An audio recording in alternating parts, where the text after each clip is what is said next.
जय Shri Krishna, Radhe Radhe. Welcome to the Indian taste and culture. इस video में हम आपको आषाढ़ मास के शुक्ल पक्ष में आने वाली देवशनी एकादशी की कथा बताएंगे।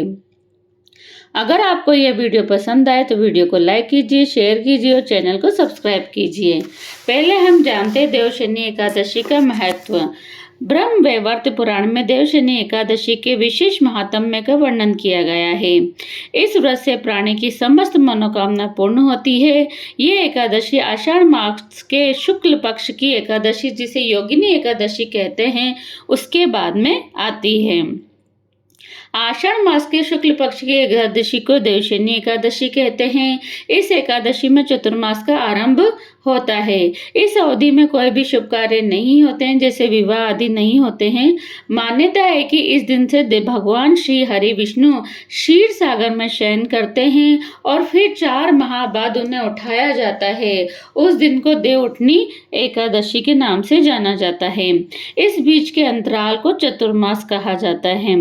देवशनी एकादशी को देवशयनी, महा एकादशी, थोली एकादशी, हरि देवशयनी, पद्मनाभा एकादशी, शयनी एकादशी और प्रबोधनी एकादशी भी कहा जाता है।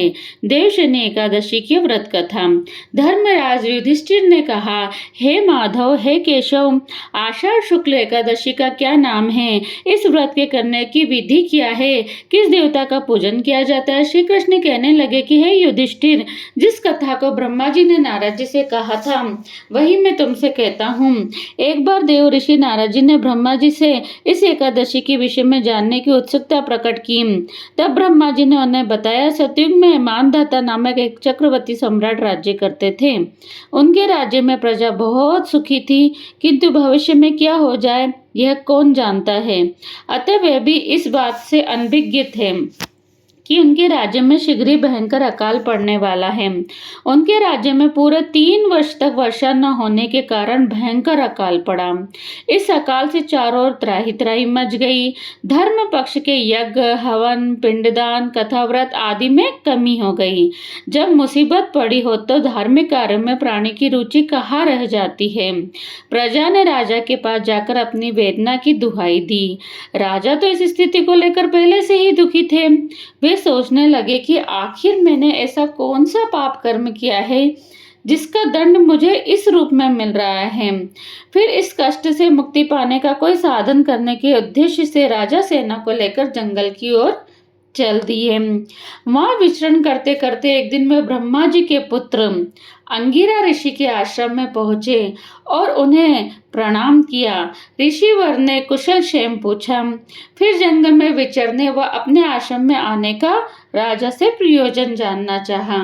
जब राजा ने हाथ जोड़कर कहा, महात्मन, सभी प्रकार से धर्म का पालन करता हुआ मैं अपने राज्य में दुर्भिक्ष का दृश्य देख रहा हूँ। आखिर किस कारण से ऐसा हो रहा है? कृपया इसका समाधान बताइए। ये सुनकर महर्षि अंगिरा ने कहा, हे राजन, सब युगों से उत्तम यह सतयुग है। इसमें छोटे से पाप का भी बड़ा भयंकर दंड मिलता है। इसमें धर्म अपने चारों चरणों में व्याप्त रहता है। ब्राह्मण के अतिरिक्त किसी अन्य जाति को तप करने का अधिकार नहीं है, जबकि आपके राज्य में एक शूद्र तपस्या कर रहा है। यही कारण है कि आपके राज्य में वर्षा नहीं हो रही है। जब तक वह काल को प्राप्त नहीं होगा तब तक ये स्थिति शांत नहीं होगी। दुर्भिक्ष की शांति उसे मारने से ही संभव हो सकेगी। किंतु राजा का हृदय एक नर अपराध शूद्र तपस्वी का शमन करने को तैयार नहीं हुआ। उन्होंने कहा, हे देव, मैं उस निरपराध को मार दूं, यह बात मेरा मन स्वीकार नहीं करता। कृपा करके आप कोई और उपाय बताइए। महर्षि अंगिरा ने बताया, आषाढ़ माह के शुक्ल पक्ष की एकादशी का व्रत करें। इस व्रत के प्रभाव से अवश्य ही वर्षा होगी। राजा अपने राज्य की राजधानी लौट आए और चारों वर्णों सहित पद्य एकादशी का विधि पूर्वक व्रत किया। व्रत के प्रभाव से उनके राज्य में मूसलाधार वर्षा हुई और पूरा राज्य धन धान्य से परिपूर्ण हो गया। ब्रह्म वैवर्त पुराण में देवशनी एकादशी का विशेष महात्म्य का वर्णन किया गया है। इस व्रत में प्राणी समस्त मनोकामनाओं की पूर्ण होती है, चित्त में शांति मिलती है, मानसिक तनाव से राहत मिलती है, धन धान्य की वृद्धि होती है, घर में लक्ष्मी का वास होता है यदि आप देवशनि एकादशी का व्रत रखते हैं और उसका द्वादशी के दिन पारण करते हैं तो अन्न में कभी भी आपके घर में कमी नहीं होती है।